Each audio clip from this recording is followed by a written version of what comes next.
Hello, everyone. In this podcast, we will be discussing sensitive topics such as sexual assault. It's important to take care of yourself while listening. Some suggestions are listening while you're in a healthy headspace or knowing who you can reach out to if you become upset. Our 24/7 helpline for crisis calls based out of Central Florida is 407-500-HEAL. By contacting the national hotline at 1-800-656-4673, you can get support and learn about your local resources. There's always someone ready to help.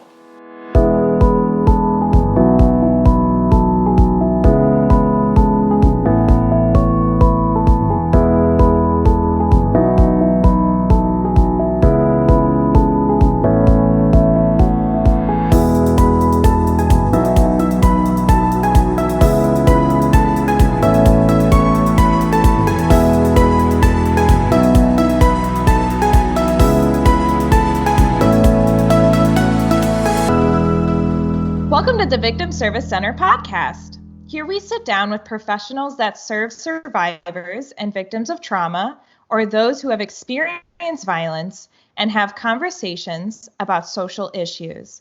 This week, we are talking about transgenerational trauma. My name is Emilie Mitchell, and I am the Education Coordinator at the Victim Service Center. With me today, I have Michelle Ilugbusi. Michelle is a born and raised Central Floridian, as well as a recent graduate of the Clinical Mental Health Counseling Master's Program at Rollins College. She's an activist, mental health advocate, and anti-racism educator. Michelle, thank you so much for being here today. Thank you for having me. I also have with me Sarah Moore. Sarah is a former therapy intern and volunteer with the Victim Service Center and a recent Rollins College Clinical Mental Health Counseling Program graduate. Her personal and clinical interests center on the role trauma, resiliency, and healing influence individual, family, and community function alike. Sarah, thank you for also being here today. I'm glad to be with you today. I'm glad to have you both here today. And as a very, very brief introduction, those of you who have listened to this podcast may know that trauma can have very lasting effects on individuals who experience it. Transgenerational trauma or intergenerational trauma is the idea that the effects of trauma can be passed down generationally. So what we are looking to explore in this episode is learning what transgenerational trauma is and how it relates to the growing social movement against police brutality and Black Lives Matter as a whole. So with that in mind, I know I talked about it really briefly, Michelle, but I wanted to just throw it at you to see, what is exactly transgenerational trauma? Yeah, so the research I've done and everything I've looked into, and then also just, personally as a Black woman in this country, it's this phenomenon where trauma is passed down through the generations. And this can look like a family level of something that starts in a family and it's passed down through that family, or it can be a collective group experience. So when you look at Black Americans, when you look at anti-Blackness around the world, when you look at the Jewish community, when you look at indigenous populations, it's the trauma that they've experienced that has, whether it's through storytelling or witnessing it, or just even on a molecular cellular level, it's been passed down through the generations. Absolutely. Thank you so much for shedding light on that. And Sarah, I wanted to ask you, how did you first learn about transgenerational trauma? Yeah, I've known it speaks to my privilege that I learned about intergenerational trauma, transgenerational trauma, not through my own experience as a white woman here in America, but through advocacy work I was actually doing back in 2015 with the American Foundation for Suicide Prevention. I learned it specifically in the context of Native Americans and Indigenous Americans with high rates of suicide, high rates of mental illness, substance abuse within communities, within surviving tribes, and the conversations that got centered around how this isn't at all personal failures of these communities or community failures, but the result of historical oppression, actions of genocide, discrimination, poverty. So I learned about intergenerational trauma in the context of its impacts on mental health. and have kept building on that learning today.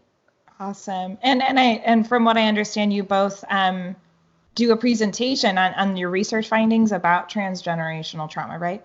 Mm-hmm. Actually, it was me who did a presentation in the National Cross-Cultural Counseling Conference about transgenerational trauma. We presented this research. It was myself with a couple of Rollins College professors and another student just discussing how transgenerational trauma might be relevant for our client presentations as mental health counselors, what we can do, and how to integrate the understanding of transgenerational trauma in clinical interventions like family genograms, talking about the family system, talking about strengths, gains, and struggles that a family system has gone through, and expanding that to the historical influences and scope.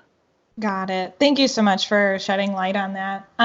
Michelle, I wanted to ask you, what are some examples of transgenerational trauma within Black communities? Yeah, so when we go back and we look at the history of this country, specifically regarding slavery and the first Africans being transported to this country in 1619, that was the first probably instance of trauma settling on Black people and Africans being captured and transported, and then everything that happened thereafter. So when you look at transatlantic slave trade, when you look at slavery that lasted for many, many years, you look at black coats, slave patrols, Jim Crow, segregation, lynchings, even being terrorized by the KKK. All of those things are trauma that have settled within the Black community. And again, like when we were talking about what is transgenerational trauma, even if somebody didn't experience what happened, with the terror that the KKK was allowed to reign, those stories passed on through generations, through the children. And so even though they didn't experience it, they still have very real physiological, felt very physiological effects from that. Wow, really interesting. And that actually, that actually brings me to my next question, which is, how can that trauma be transferred from one generation to the next? Is it through, stories? Is it through like a gene thing like that? That was another question I wanted to kind of ask. I think it's all of the above. Yeah, I think that is witnessing it. I think it's storytelling. I think that it's the way that when we look at family systems, how families parent their children in a certain way. There's this really good book. Her name is Joy DeGruy, and she wrote this book called Post-Traumatic Slave Disorder. And in the book, she talked about how essentially transgenerational trauma and how these things have passed down through the generations. And a really quick example of that, I watched a talk she gave, and she talked about how in slavery, children were being separated from families. They were being sold away from parents. And so in order to stop that from happening, a slave master might be eyeing a child that they want to sell off because maybe they look like they'd be a strong person, so they can make a lot of money for them. And so the mother might say, oh, them? No, they're stupid. You don't want them. They're not worth anything. So they would purposely degrade their children in order for them to not be sold off. But what does that do to a child who doesn't realize that? They think they're stupid. They think they're dumb. And then they grow up with that sort of example of doing the same thing to their children, not realizing that there was a reason that this was happening. And so she talks about these things that passed on through generations, that when we stop and we look and we say, where did this come from? We can see that it came from a place of trying to survive and trying to protect. Wow. Thank you so much for sharing that. Had no idea about that history at all. So I really appreciate you sharing that. Sarah, did you have anything else you wanted to add on how trauma can be passed down generationally? Yes. Excellent example from Michelle about family messages and parenting styles that might not make sense to the child, might not make sense to the great-great-great-grandchild that still is experiencing the impact, because what do we do with behaviors? We learn them. And if we don't unlearn those behaviors, we're going to continue it. But crucially, in what Michelle was saying, it was an adaptive behavior that those parents learned, protecting their children, and at the same time that impacted the children, impacted the family system. So that's the interactional way that transgenerational trauma might get passed on. And again, to emphasize this point, which is just that like that behavior, that impact, that trauma all happened within a system of oppression, all happened within the American enslavement, all happened within white supremacy, and continues to happen within the same systems of oppression for various minority populations. So that's the family system. And there's more and more research on the genetic link between trauma from one generation to the next generation. There was a study out of the Emory School of Medicine that studied how lab mice might continue genetically, whose about, I'm sorry, it was a study about lab mice whose parents learned a fear reaction to a totally normal, totally non-threatening smell of cherry blossoms. These lab mice got exposed to cherry blossoms, associated shock, so they learned a fear reaction with it. Throughout the next generation of lab pups, the lab pups who had never been exposed to shock, never had been exposed directly to the trauma associated with a cherry blossom scent, those lab pups expressed a fear reaction to the cherry blossom scent. Now, maybe the lab pups learned from their parents to fear the cherry blossom scent. So even in the next generation, those grandchildren experience the fear. Even if you take the sperm and the egg of that lab rat and you perpetuate and you inject it into another lab rat across the country, that lab rat will experience the cherry blossom fear. No exposure to the parents, no exposure to the original researcher. So there's some sort of there's possibly some sort of genetic link between fear, trauma, and outside environmental stimulus. All of that's to say is that we don't fully know the mechanism by which trauma, by which fear, by which anxieties get passed on. But like any other health condition, diabetes, cancer, these things do live in the gene code. The risk factors get activated once the same environmental stimulus gets activated. So it's beyond family systems, but also something down to our very makeup level. And it must have an adaptive purpose. Most of our functioning has an adaptive purpose. And we can talk about that adaptive purpose a little bit later. Oh, thank you so much. And yeah, that adaptive purpose, just like what Michelle was mentioning, using those stories to just protect and just try to survive. So absolutely, that makes a lot of sense. But I'm so interested about the genes. I just, yeah, you don't think that could be passed down, but it makes sense when you say it that way. So thank you so much. Speaking of, the physical response or the physical manifestations, I wanted to ask Michelle, how might transgenerational trauma manifest itself in someone's body physiologically? Yeah, I think like all trauma, regardless of where it comes from, it can manifest in like anxiety, depression, in those ways. I think that depending on what the trauma is too, there's very specific things as well. Like I think within the Black community, there tends to be like this antisocial behavior toward other groups, specifically towards white people. There's like this aversion because of the trauma that's been had at the hands of, whiteness and white supremacy. And I think also like hypervigilance, as well as just stress, and then like an overactive like fight, flight, fawn, freeze response as well. Like I feel like these are things that physically happen within the body when especially now what's going on with everything happening, I think a lot of those things are being activated. So like that stress, that overall like collective fatigue, I think is definitely being activated right now. Yeah, I can definitely see that. Yeah. And may I add something right there? Of course. Just in the thought of how does transgenerational trauma manifest, some of the original like thoughts around transgenerational trauma, intergenerational trauma came up around survivors of the Holocaust, and these second generation survivors, so their parents had survived camps, but these second generational survivors were having nightmares that they couldn't explain.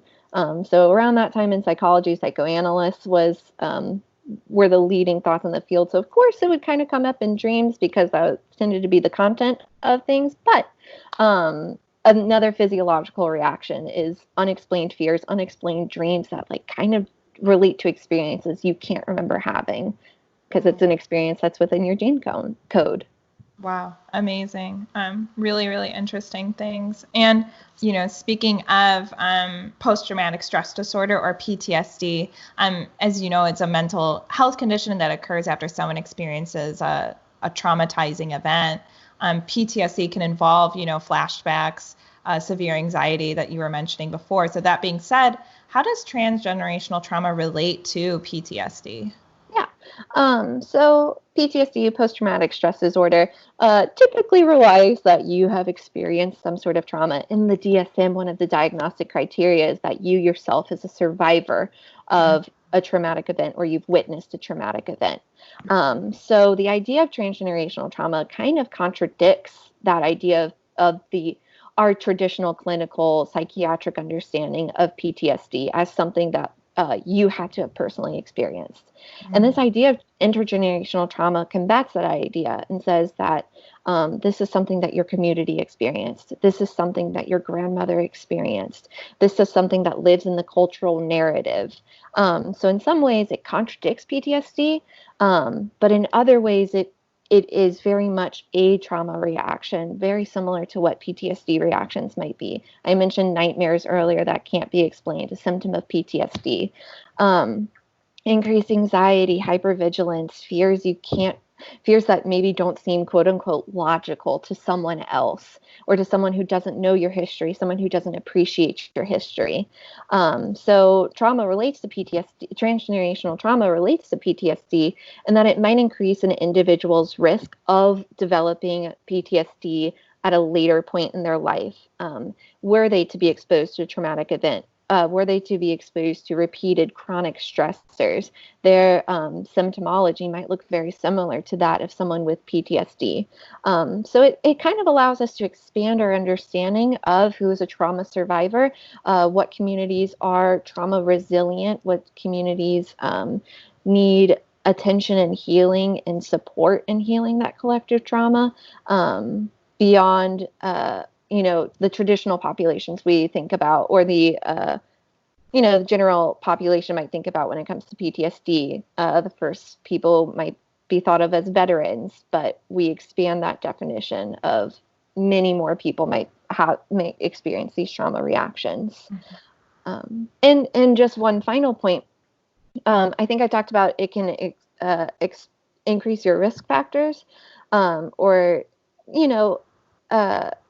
and by that, I mean, if your family is experiencing the same impacts of that trauma from long ago through learned family dynamics, through lack of access to resources, or that cycle hasn't been necessarily intervened upon, then it can very much be connected to the adverse childhood experience study, where adverse experiences within your childhood increase your risk factors for developing physical and mental illness later on in life.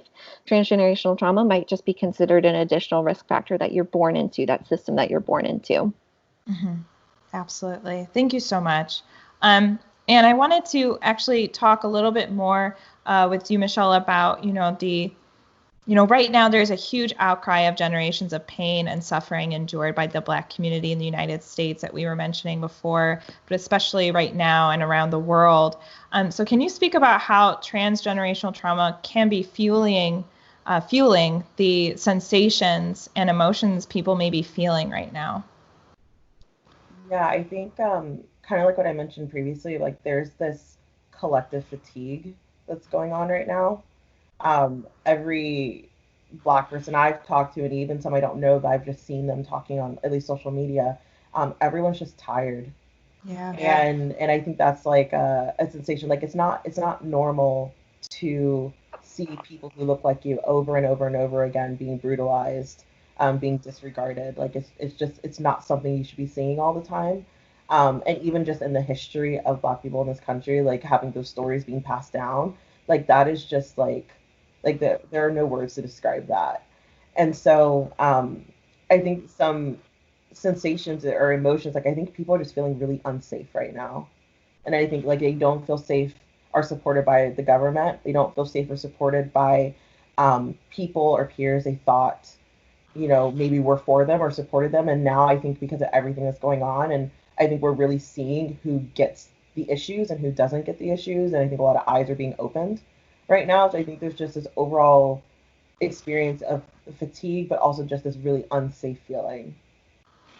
Yeah, absolutely. And I just want to thank you for, being here today, talking with us. I know that, we definitely value, your perspective, of course, but also I do want to acknowledge that this is a really tiring time right now. So I really appreciate you being here and sharing your voice right now. Sarah, I wanted to ask with you, with transgenerational inheritance has been found to extend 14 generations when unbroken. So right now there is, which is just wow. So right now there's so much going on with, coronavirus, police brutality, and people fighting for justice. So what can people do right now to help process their experiences in a healthy way? Absolutely. It's an excellent question, and I want to emphasize that whole point about 14 generations. That's how the Emory study, that's how long they have tracked their mice, their rats who have that cherry blossom fear. So that memory is strong enough through 14 generations. And for context, here in America, it's been 7 to 8 generations since the Civil War. 11 generations since America's foundation, and the American institution of slavery has lasted beyond that. The impacts of colonization have been longer than 11 generations.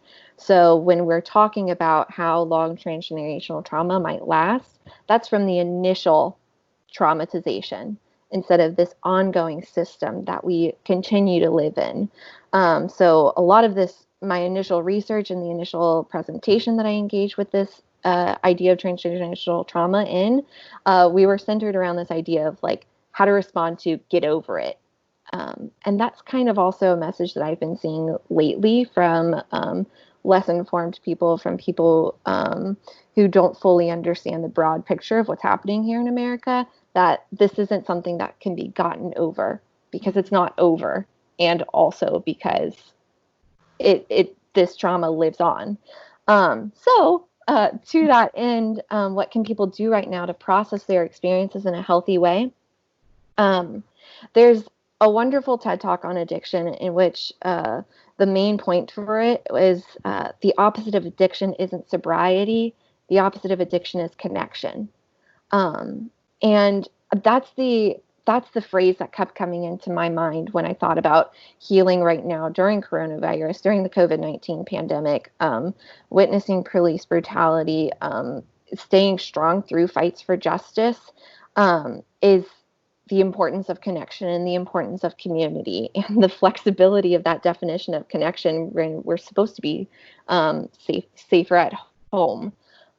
So I just really encourage anyone who's feeling worn out, who's feeling fatigued, who might be thinking about their family histories right now, might be thinking about their cultural histories right now in such a salient way, take time for self-care through more ways than just disconnecting, through more ways than an emotional numbing out, but try those methods of connection, talking to someone who's like you, talking to someone who understands you, having the courage to speak on your experiences, and also just practicing an acceptance of where you are, where you've been, and coming to terms with that acceptance can be the first step in healing. It can be the first step in recovering some of that fatigue.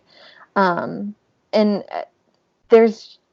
go back to that idea of community, of going back to community appropriate healings, where if this is a pain that's been felt on a cultural level, then perhaps the only healing is through a culturally specific method of healing, which expands the definition of healing outside of our dominant paradigm of medication, of therapy is the only way. And therapy is fantastic and necessary for some, but might not be the only answer or the best answer for others. So it's really expanding that idea of what healing looks like, depending on what the pain looks like. But if Michelle, you have anything to add, please do so. No, I think that was perfect. I love that, like, that whole thing about healing, because that's something I'm thinking about now. It's like, how do we address this? But then how do we also, as a community, because I feel like the healing has to come from us, like as far as how do we heal, and then bringing in allies to help with the whole like systemic justice change. But how do we heal ourselves right now? Thank you so much, both of you, for your inputs about that. I also wanted to ask you, Michelle, do you think, images of police brutality will have lasting trauma on individuals, especially in the Black communities right now? Oh, definitely. Yeah.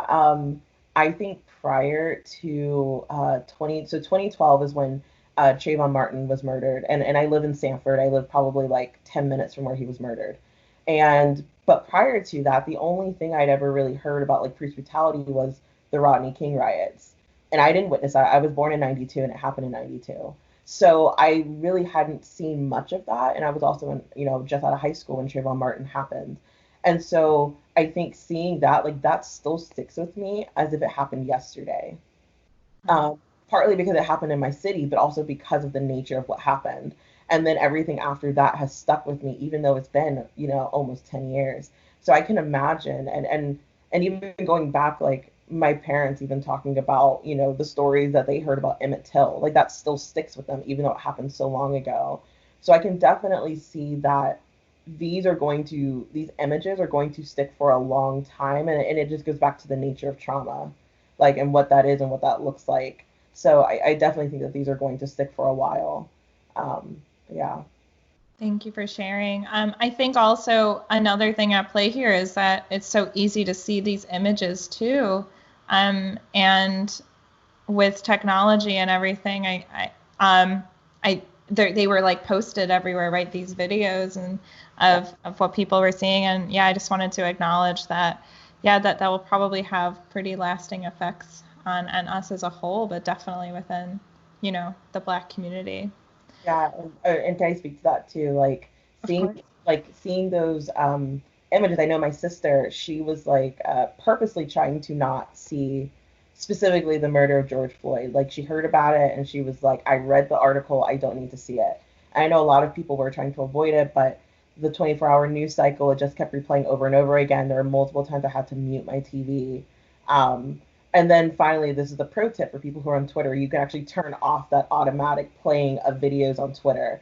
I don't know how yet, but they put that out as like a tweet of like, hey, everyone, if you don't want to see this really traumatic, killing on TV or passing through your timeline, there are ways to like turn that off. I do believe it's in your accessibility settings. Okay. Mm-hmm. That's really important. Thanks for sharing that. Yeah, I personally have avoided it because, yeah, I think that would be really hard to see. But yeah, I definitely, that's a great tip to know if people who are wanting to turn off the automatic video, definitely that is possible on Twitter. So that's really important to share. So thank you, Michelle. Sarah, I wanted to ask you, more on a like a positive note about resiliency. So what is resiliency, and is it also passed down generationally?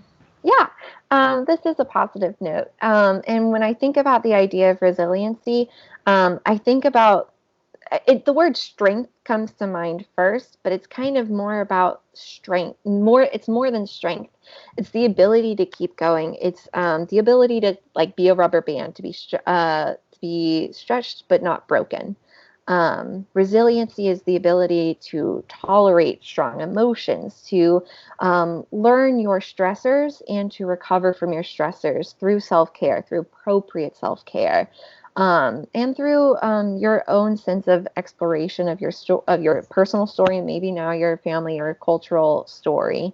So resiliency is the ability to keep going.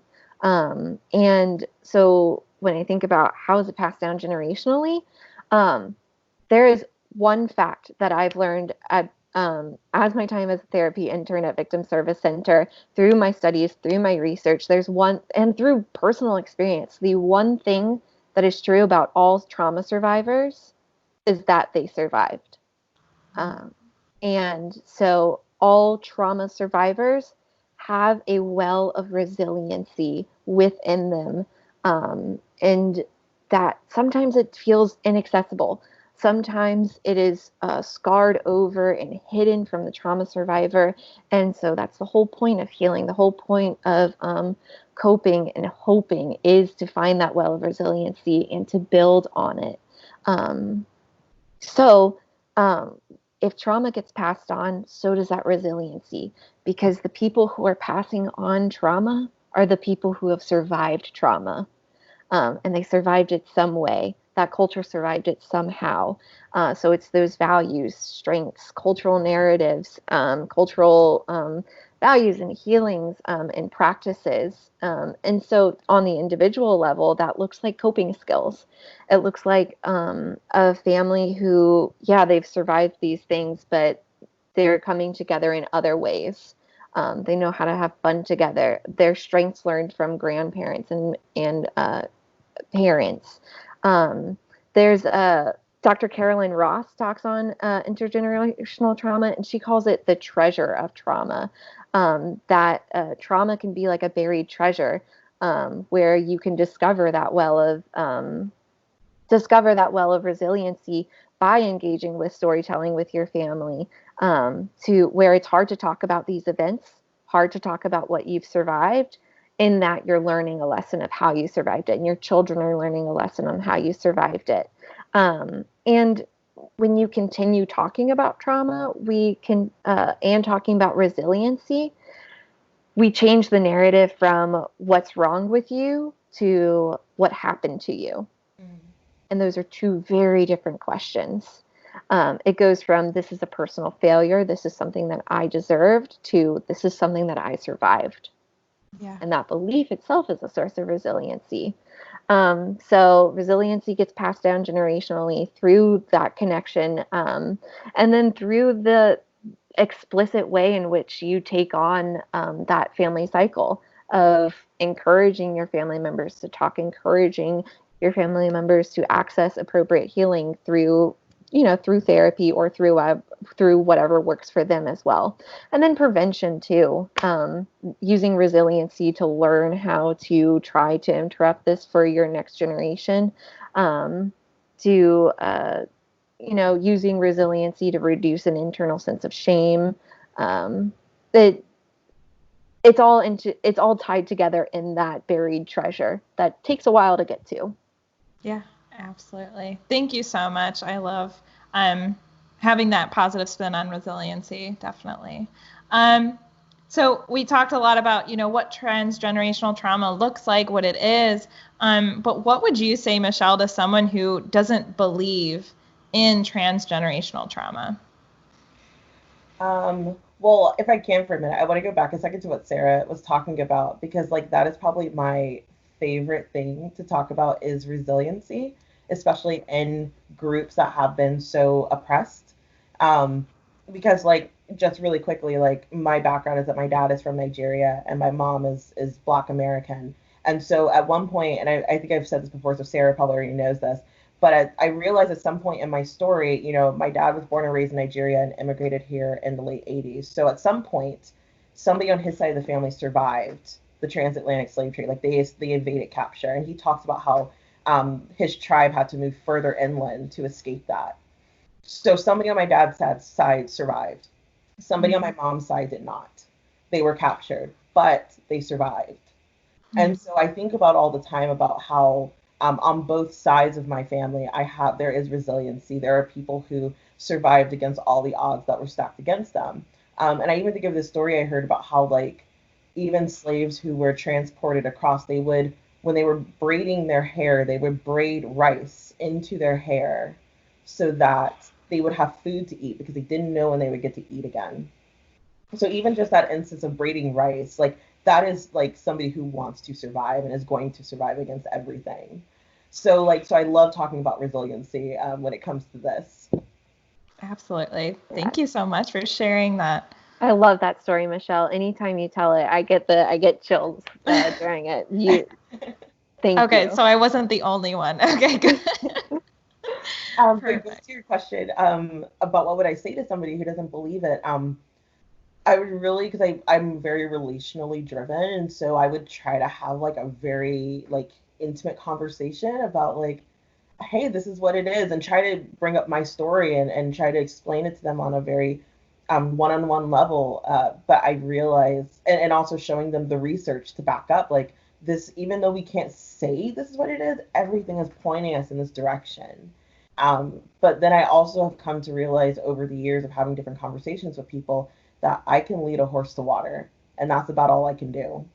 So I try to arm myself with as much knowledge as I can, and I would try to get them to step outside of themselves, and really try to put themselves in the perspective of somebody who is, Indigenous American or Black American, and really look at like what is the history, like really look at the history of these people groups and what they've experienced, and really try to still tell me that there can't be all of this anger and there can't be all of this frustration at the system.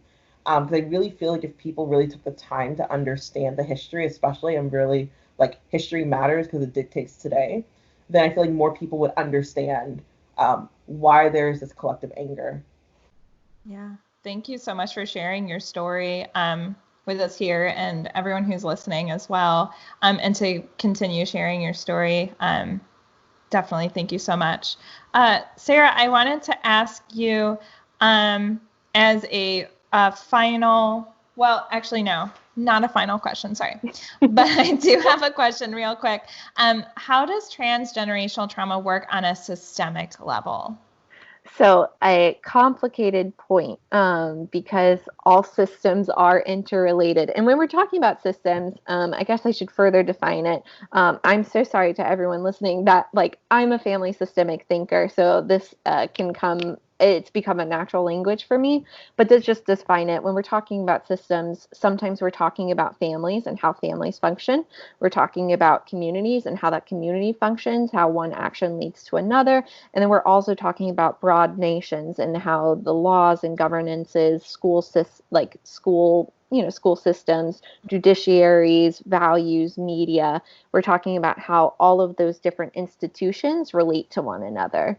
So it's all the way down from family. Sometimes some theorists and practitioners believe in an interpersonal system, like internal family systems.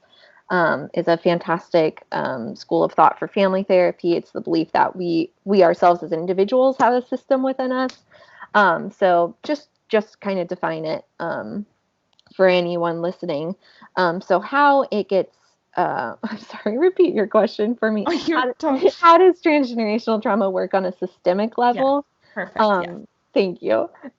It works at that individual level. So if I've received a genetic marker, I've received the potential for this specific gene to get activated in a process called epigenetics, where I've been exposed to a risk factor, and because I have this certain risk in my DNA, I have this certain combination of genes, this balance of neurochemicals in my brain, I am at greater risk for these health outcomes. So that's me on an individual level. Then I get exposed to a family who activates that through an emotionally distant mother or a father who might not have healed from their own trauma. And I don't want to perpetuate the idea that hurt people hurt people. Mm-hmm. I don't want to perpetuate that idea that trauma is an inevitability of hurting someone else. That's a stigma against people who have survived trauma. And this systems level is just more about talking about that impact of what happens when there isn't healing, when there isn't effort, the unintentional impacts of what your emotional distancing can do to children. So that gets activated on the individual level. But maybe my parents couldn't heal themselves because they're disenfranchised from the community, living in poverty, can't access basic needs, can't meet those basic needs, or on a surviving rather than a thriving mindset. So that's how a system, the law, the government system has impacted my family system. And then that law, that governing system impacts the community level, where there's less resources for the community, less resources to be able to do activities like the arts, sports, things that, make a community. they don't have the ability to enact that. And then, so community, family, individual, bringing it up to the nation, where those laws, those governances are created through a system of white supremacy, of homophobia, of transphobia, of sexism, racism, Islamophobia, whatever that system of white supremacy perpetuates, written into the laws, written into the way certain people access power, it trickles down onto the community, onto the family, onto the individual through those interrelated cycles. Wow. Yeah. Thank you so much. That explains it a lot. I know that was probably really complicated too, but thank you so much for sharing that. That makes a lot of sense. There's a lot of, systems playing here, and it shows that look how complicated all of this is, right? So I really appreciate you both, kind of sitting with me and breaking it down for everyone. Speaking of, we talked a little bit about allies earlier, Michelle, but I wanted to ask, what exactly is an ally to the Black community, and how can allies be mindful of transgenerational trauma? And then finally, what tips do you have for allies? Yeah, so I've been using the word ally a lot recently, and then through more research and understanding, even within my own community, I feel like anti-racist is a better word to use than ally. And sometimes they're used interchangeably. Sometimes they kind of mean the same thing, but I feel like an anti-racist takes it like the next step, even putting themselves in the way to disrupt racism. And like there's this quote from Angela Davis where she says it's not enough to not be racist. You have to be anti-racist. And an anti-racist is somebody who, in their everyday life, they are seeing what things, whether it's unconscious biases, maybe it's hiring practices in their jobs, maybe it's somebody at the grocery store who says something that's just off key or whatever. It's disrupting those things. It's calling those things out, calling people in for conversations. It's not enough to just sit here and see something happening and say, well, it's not me, I'm not racist and I didn't do it. But are you being anti-racist? Are you calling out those things that you see? Because that's how the change ultimately happens. And I think as far as transgenerational trauma and how allies can be mindful of that, I think it goes back to what Sarah was talking about. When you look at a group of people and you don't ask the question, well, why are you like this? It's asking what happened to you, and being mindful of there are things that have happened that have led to what is taking place right now. And it is not the fault of the community at all. So I think it's being mindful of that whenever you're trying to do ally work within a community that's not your own, because sometimes those communities are very different than the one you might have grown up in, and you might not understand everything that they do. But I think it's taking time to understand that. Yeah. And then as far as tips go, the things that I've found that work as far as trying to be an ally or anti-racist is listening is the very first thing that everybody has to do. I feel like I'm seeing a lot of white people who are standing up and saying, this is what we need to do. And I'm like, wait. But did you consult any Black people first? Are you reinventing the wheel? Does this already exist? Is there somebody who's already said this at some point? There's a really great book, White Fragility by Robin DiAngelo. I mean, I even bought it myself because I'm reading through it and it's really helpful for me when I'm talking to people. But she is a white woman who wrote this book. And there have been scores of Black people who've written about this and studied this. And I rarely see their names thrown up like I do her name or Tim Wise. And she's acknowledged on interviews I've watched. She said, there are Black people, Black women who have approached this in the same way I'm doing, and they are always overlooked. And that's not okay. And so I think the first step is to listen to the community and listen to what they want and what they need, and don't try to reinvent the wheel. Look and see if it already exists. And then amplifying voices. It's important that we are amplifying the voices that already exist, and not trying to talk over them or center ourselves in the narrative. I've seen that a lot recently where people are saying, I am a white person who is in relationship with this Black person here, how this is affecting me. And I'm like, but this isn't about you. I want to hear from that spouse who is Black. I want to hear from that child who is Black. How is this affecting them? Mm-hmm. So I'm hearing a lot of white voices amplified, but not a lot of Black voices.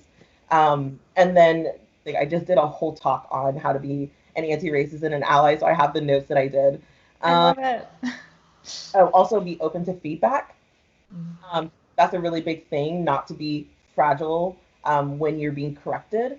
I see that a lot. People get defensive, and I understand, like you just like nobody wants to be corrected. But if you want to be the most effective in this fight against racism, you have to be open to feedback, especially from the community this is directly affecting.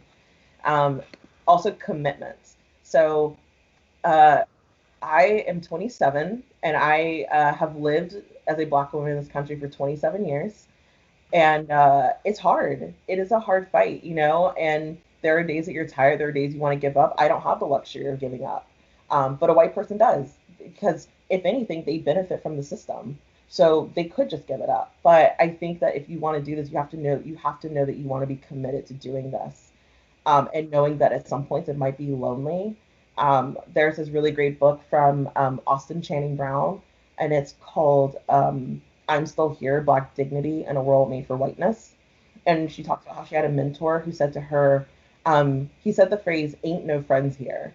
And she took that to understand that this journey, sometimes in some seasons of it, there are no friends. There are no people who are backing you. There are people who are going to think that you're wrong, that you're saying the wrong thing and you're believing the wrong thing, but you have to keep going. You can't stop because there's too much on the line.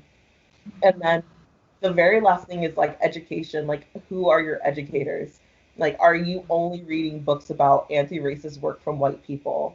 Or are you reading it from a diverse amount of Black people and Indigenous writers and Latinx writers, like all types of writers who are of color, not just white people write? Because again, that is white people putting their spin and the narrative on this thing that people of color, Black people, have had to live with. So those are my tips for someone who's trying to venture into being anti-racist. I love that. Thank you so, so much. I recently listened to a podcast called Minority Corner. Definitely recommend it. Anyone who's listening, it's amazing. But he described allies as interns. And I love that, because it's like, yeah, you're not the main show. You go get the coffee, you support. But also that anti-racist factor too. Definitely. I love the activism behind that. I read somewhere that silence is a privilege that many people don't get to enjoy, that white people can, right? They can easily just turn away, put their blinders on. So anti-racist, definitely, instead of just being not racist, right? So thank you so much. Sarah, as a final question for real now, so transgenerational trauma sounds kind of, scary, to be honest, and may give some the impression that they are born, broken by the system that we were talking about, that they're born into. Do you have any, encouraging words about how we can overcome transgenerational trauma and break that cycle, for lack of a better phrase? And again, I think, of course, both of you can answer this question as well. Yeah, I'm going to just pull it back to that resiliency question, which is that maybe you're born into the system. None of us can choose the system by which we're born into. But you have access to those wells of resiliency, to stories and to narratives and to values that have kept that system here today and alive, despite whatever struggles it might still be going through. So look to where you came from, and find power in the story, and turn those ghosts into ancestors. Don't be haunted by history, but led and informed by it. But I don't know. This whole time I'm answering the question, I'm thinking back to Michelle and your story, and then also into your idea of being an ally, and how, like, in terms of, like, quote unquote breaking the cycle, my responsibility from a seat of privilege of taking steps back, and facilitating, like, other people's ability to break that cycle, rather than assuming that I can do that for them. So please add any thoughts you've got. No, I think that's perfect, honestly. Yeah, thank you guys so much. I really, we talked about, having chills about listening to your story, but I'm gonna be honest, I had chills the entire time we recorded this. This is probably one of my favorite podcasts that I've ever recorded. So I really appreciate you both being here. That being said, is there anything else that either of you would like to say before we kind of sign off here? Oh man, there's so many things I would like to say, but it's just thank you for listening. Thank you for having this conversation, and for anyone else who might be thinking about their role in a system of oppression, whether it's the seat of the privileged or from the seat of those without privilege. Think about how you're going to use that position for the best. Mm-hmm. And I echo that. And, just it feels hard and it feels hopeless right now, but it's not going to always feel this way. Like there is hope, and we've seen that all throughout history. And the fact that some people know who this is, but Representative John Lewis, who marched with MLK in the 60s, he says that we have to get in good trouble. And so I encourage people to get in good trouble in order to disrupt the system. I love that. I think that's a wonderful place to sign off here. So thank you all for listening to the Victim Service Center podcast. The VSC is a nonprofit organization that provides free, confidential counseling services for survivors of any kind of trauma in Central Florida.